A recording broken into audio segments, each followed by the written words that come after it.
नमस्कार, स्वागत है आपका आर्या न्यूज में। मैं हूं आपके साथ सुमन पाल। बात कर लेते हैं कोरोना की। जिस तरह से पूरे देश में अब कोरोना का कहर जो है वो देखने को मिल रहा है, देश ही नहीं विदेश में भी।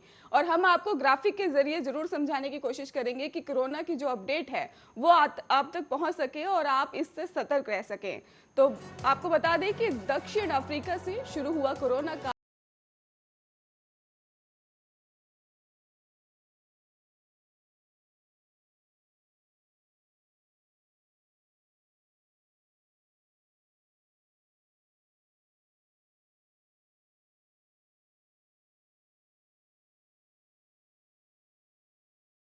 तेजी से ज्यादा है और भारत में भी अब तक 23 मामले सामने आ चुके हैं। और महाराष्ट्र की अगर बात करें तो वहां पे भी कुल संक्रमितों की संख्या 10 हो चुकी है। और फाइजर की कोविड वैक्सीन लेने वाले दोनों मरीज जो हैं उनको लेकर भी बात की जा रही है। और दक्षिण अफ्रीका से शुरू हुआ कोरोना ओमिक्रॉन वेरिएंट है।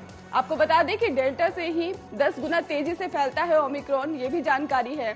वहीं देश की बात करें तो 23 कंफर्म मामले सामने आ चुके हैं, जबकि कई संदिग्ध जो है मरीजों का इलाज अस्पताल में चल रहा है। और इसके साथ ही आपको बता दें कि दिल्ली में मौजूद अस्पताल के विशेष केंद्र में भी 3 और अंतर्राष्ट्रीय यात्रियों को भर्ती कराया गया है, जिनमें से 2 लोग कोरोना से संक्रमित है। मुंबई में ओमिक्रॉन वेरिएंट को लेकर भी जो है चर्चा शुरू हो गई है, वहां पे भी इसका खतरा देखने को मिल रहा है। महाराष्ट्र में बात कर ली जाए, वहां पर भी ओमिक्रॉन का खतरा फिलहाल देखने को मिल रहा है। वहीं इंदिरा गांधी हवाई अड्डे पर भी अंतर्राष्ट्रीय यात्रियों के आगमन के भी केंद्र पर द्वारा जारी दिशा निर्देशों का कथित तौर पर उल्लंघन करने का भी एतिहाद एयरवेज को कारण बताओ नोटिस जारी कर दिया गया है। आपको बता दें कि भारत में अब तक ओमिक्रॉन के 23 मामले सामने आ चुके हैं। दिल्ली के एक अस्पताल में भी ओमिक्रॉन संक्रमित 3 मरीज मिले हैं जो अस्पताल में भर्ती हैं। और विशेषज्ञों के अनुसार ये भी कहा जा रहा है कि डेल्टा से 10 गुना तेजी से फैलता है ये कोरोना। और इसके साथ ही यूरोपीय देश ब्रिटेन में अब तक ओमिक्रॉन के कई मामले सामने आ चुके हैं। पड़ोसी देश की बात कर ली जाए, नेपाल में भी वेरिएंट के 2 केस दर्ज कर चुके हैं। और फाइजर की कोविड वैक्सीन लेने वाले दोनों जो लोग थे उनके मामले भी सामने आ चुके हैं। दक्षिण अफ्रीका से शुरू हुआ कोरोना ओमिक्रॉन है। और इसके साथ ही आपको बता दें कि देश में इसको लेकर लोग भी सतर्क हो रहे हैं और जो सरकार है वो भी सतर्क नजर आ रही है। सरकार ने भी अलर्ट जारी कर दिया है। भारत में भी इसका जो केस है वो सामने आने लग गए हैं। लोगों को सतर्क रहने की चेतावनी दी जा रही है।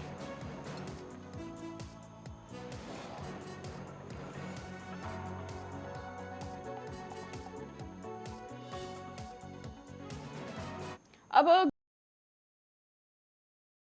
35 और कोहिमा में 4 नए मामले सामने आ चुके हैं। राज्य के स्वास्थ्य विभाग की ओर से जारी आंकड़ों से ये जानकारी मिली है। गोवा में संक्रमण के 35 नए मामले सामने आने के बाद से ही सोमवार को ही कल संक्रमितों की संख्या 1,69,209 हो गई है। आपको बता दें कि इसको लेकर मृतकों की संख्या भी 3,000 और कई हो चुकी है। और कोविड-19 के गोवा में 35 मामले सामने आ चुके हैं। हम गोवा की बात कर रहे हैं, जहां पर कोरोना का कहर भी देखने को मिलने लगा है। और कोहिमा में 4 मामले सामने आ चुके हैं। अगर कुल संक्रमितों की संख्या की बात की जाए तो कई बढ़ती ही जा रही है, ये रुकने का नाम नहीं ले रही है। और मृतकों की संख्या भी बढ़ रही है। आपको बता दें कि संक्रमण से किसी मरीज की मौत नहीं हुई है, ये भी आपको जानकारी दे देते हैं। कोहिमा में 4 नए मामले सामने आ चुके हैं।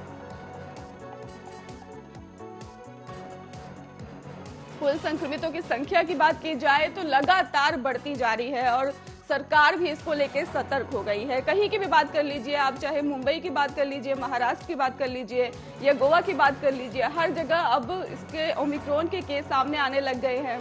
और यात्रियों की अगर बात की जाए तो बाहर से आने वाले यात्रियों पर भी सरकार जो है सतर्क हो गई है। टेस्टिंग के बिना उन्हें अलाउड नहीं किया जा रहा है। कोविड-19 के गोवा में ही 35 मामले आ चुके हैं। आपको बता दें कि ओमिक्रॉन के बाद अब कोरोना ने भी कहर जो है वो बरपाना शुरू कर दिया। कुल संक्रमितों की संख्या की बात की जाए तो वो भी लगातार बढ़ती ही जा रही है, कम होने का नाम नहीं ले रही है। कोविड और कोहिमा में ओमिक्रॉन के जो मामले हैं वो साफ दिखाई दे रहे हैं। मृतकों की संख्या बढ़ रही है और सरकार भी, इसको राज्य सरकार बात कर ली जाए या केंद्र सरकार, दोनों ही अलर्ट मोड पे नजर आ रही है।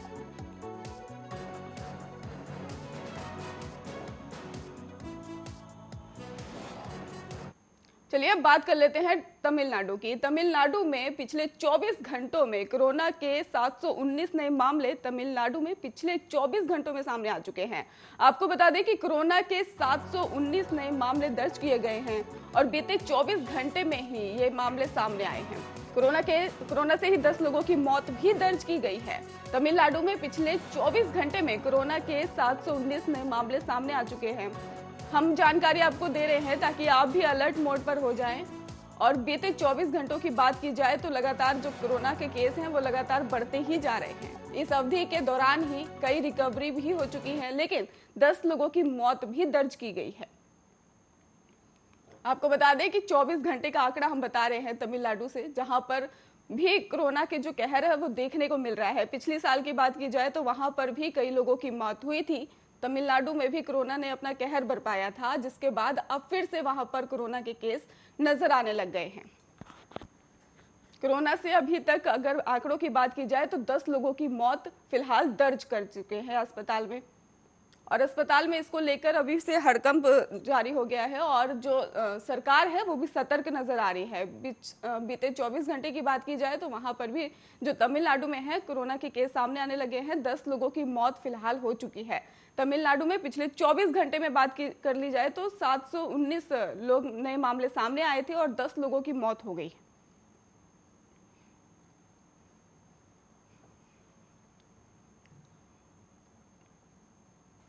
चलिए बात करते हैं अब उत्तराखंड की। उत्तराखंड में बीते 24 घंटे में 8 नए कोरोना संक्रमित मिले हैं।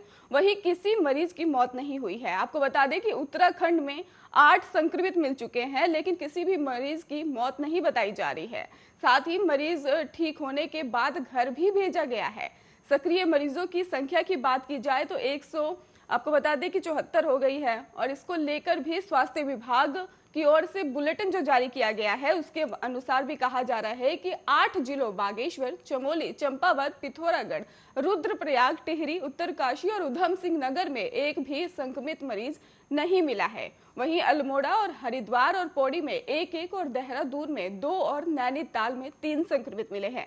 आपको ये भी बता देते हैं कि प्रदेश में अब तक कोरोना के कुल संक्रमितों की संख्या भी 3,44,000 और कई हो चुकी है, और इनमें से 3,30,000 और कई लोग जो है वो ठीक भी हो चुके हैं। और प्रदेश में कोरोना के चलते अब तक 7,411 लोगों की जान जा चुकी है। प्रदेश की रिकवरी दर की बात करें तो वो भी अभी प्रतिशत में ही चल रही है और संक्रमण दर भी 0.6% दर्ज किया गया है।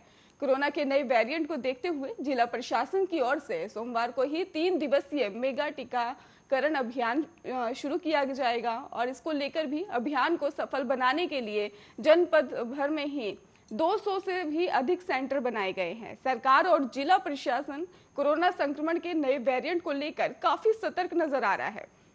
इसके रोकथाम के लिए पहले ही प्रदेश दिन से 2 से 2,500 से बढ़ाकर 4,000 लोगों के सैंपल लेने का लक्ष्य रखा गया है। वहीं कॉलेजों में भी सैंपलिंग जो है वो शुरू कर दी गई है। अब जिला प्रशासन की ओर से 3 दिवसीय मेगा टीकाकरण अभियान शुरू किया जा रहा है। आज से शुरू होने वाला टीकाकरण अभियान में ही प्रतिदिन 55,000 लोगों को कोरोना का टीका लगाने का लक्ष्य है। सीएमओ डॉक्टर कुमार खगेंद्र सिंह ने बताया है कि लक्ष्य पूरा करने के लिए प्राथमिक और सामुदायिक केंद्रों के प्रभारियों को भी टीकाकरण करने का लक्ष्य दिया गया है। उन्हें भी अपने केंद्रों पर कम से कम 150 लोगों को टीके लगाने के निर्देश दिए गए हैं। फिलहाल आपको बता दें कि कोरोना के चलते सरकार सतर्क हो गई है और टीके लगाने के भी निर्देश दिए जा रहे हैं। ये भी जानकारी है कि जिसने दूसरी डोज नहीं लगाई है उसको भी दूसरी डोज लगवानी कोरोना की बहुत ज्यादा जरूरी हो गई।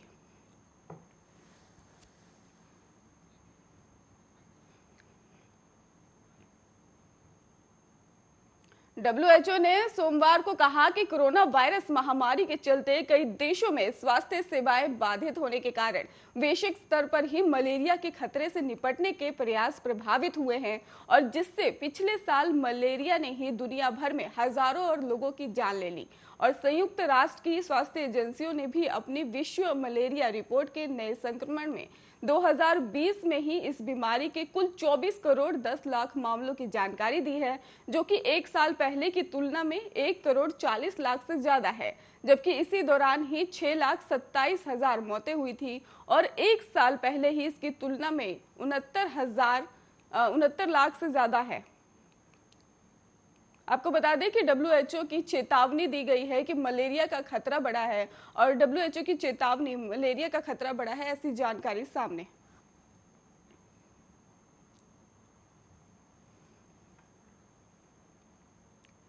मध्य प्रदेश में तीसरी लहर की आहट से पहले ही 3 जिलों में ऑक्सीजन प्लांट हुआ शुरू है और आपको बता दें कि सीएम ने कहा है कि सभी तैयारियां पूरी कर ली गई हैं। कोरोना की तीसरी लहर की आहट से पहले ही मध्य प्रदेश के मुख्यमंत्री शिवराज सिंह चौहान ने भोपाल में सिंगरौली, बैतूल और सीहोर के ऑक्सीजन प्लांट का वर्चुअल उद्घाटन किया और इस दौरान ही मुख्यमंत्री शिवराज सिंह चौहान ने कहा कि कोविड की तीसरी लहर के लिए हमने तैयारी कर ली है। दूसरी तरह ही वैक्सीनेशन अभियान को बढ़ाया जा रहा है और तीसरी लहर से पहले हम अपने अस्पतालों को तैयार रखना चाहते हैं, जिसके लिए हर संभव उपाय किए जा रहे हैं। सारे प्लांट का मॉक ड्रिल भी किया जा रहा है। आपको बता दें कि मध्य प्रदेश में तीसरी लहर की आहट जो है वो देखने को मिल रही है। इसको लेकर सीएम शिवराज सिंह चौहान भी अलर्ट मोड पर आ गए हैं और उन्होंने भी लोगों को इससे सतर्क रहने की चेतावनी दे दी है।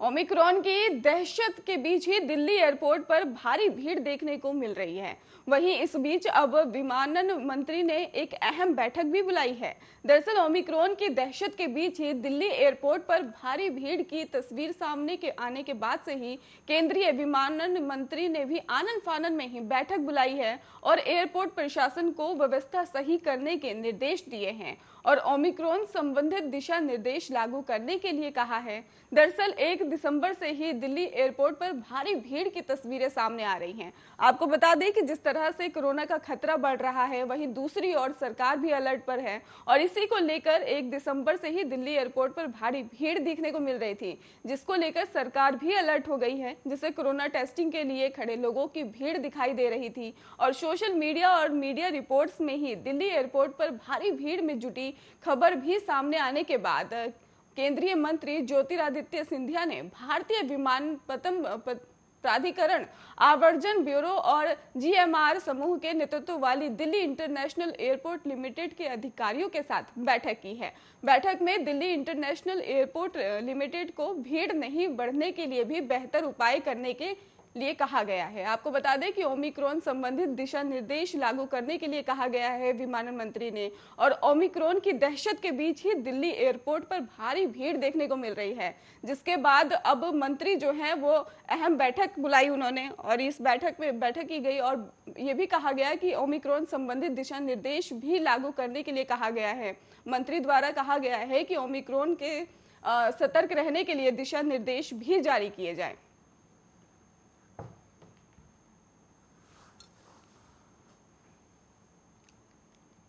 आपको बताते हैं कि विमानन मंत्री ने ओमिक्रॉन को लेकर सतर्कता जो है वो दिखा दी है और इसको लेकर बैठक भी की गई थी।